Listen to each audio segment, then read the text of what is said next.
All right, now we're going to talk about the Parabolic SAR indicator.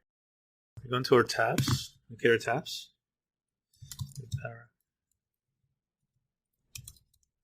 Parabolic SAR. So it's the first one you see right here. And when you click it, it's going to plot in your chart all these little lines and like dotted lines, okay, on the bottom and on the top of the price.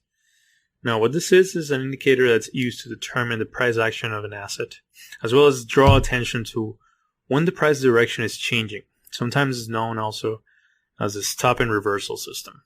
Now, this is very useful during trending markets, but it can also give you a lot of false signals on sideways and consolidation periods. Now, I want you to focus on whenever this line right here is a 200 moving average. So whenever the price is above that line, you want to focus on buy signals because you want to always be going with the trend. Okay, so anything above the 200 moving average is considered a bullish trend. So if you're going, the price is going to be going under the 200 moving average, then we can focus on short signals. So now what we want to look for is whenever we see, for example, this little dotted lines here on the top. So when they're on the top, we're actually trending down. Okay, and when they start showing at the bottom, that's when we're going to start trending up. So whenever you see new lines plotting the other side, so from the top to the bottom, that's a buy signal. So you should buy right here.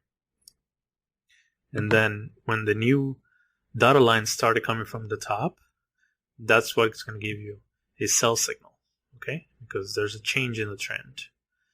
And then what happened here? We started getting more lines at the bottom, so I will give you another buy signal. Okay. All the way till here, this will give you a sell signal. So we started getting new lines on the top of the price now. The same here. We went all the way down, and then we changed the trend to back up. This will give you another buy signal right here. You get a little change in trend here. See, you could have sold here, but then what happened right after that? We got another buy signal. All the way up here. All the way to get here, we change the trend, and now we just sell.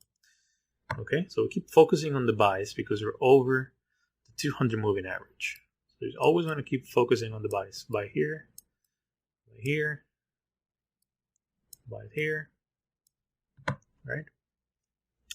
And if you're under, just make sure you look for the short signals or the sell signals. You never want to go against the trend. That way you minimize the risk that you can take if you go with the trend instead of going against it. So now let's look here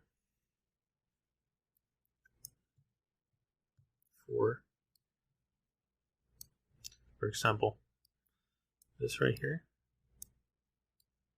Just want to keep an eye on. This is a consolidation period that we had right here. You can see it right here. This rectangle area. So see how the price will keep going under and over the 200 moving average? It will just keep going flat. And it just kept giving you signals left and right. Right here. And then sell it.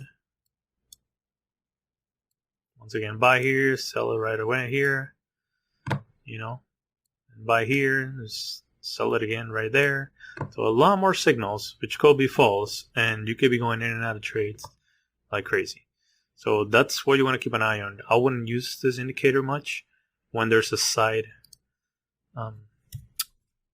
there's a lot of side movements, sideway movements, and consolidation periods. So whenever the market's trending up, look for buy signals. Whenever market trending down, look for sell signals or short signals. It's the best way to do it. And how are you going to minimize your risk?